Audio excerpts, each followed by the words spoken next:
Sakay ulit kami ng MTR. Mas maganda kasi pag MTR kasi nga mabilis at talagang dire-diretso na. Minuto lang.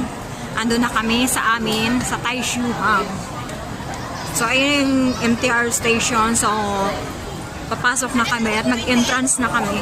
Top up lang, diretso na. Owen time! So, gamitin ko na naman yung octopus ko kanina dito. Di ko to nagamit. Ngayon, so gagamitin ko to.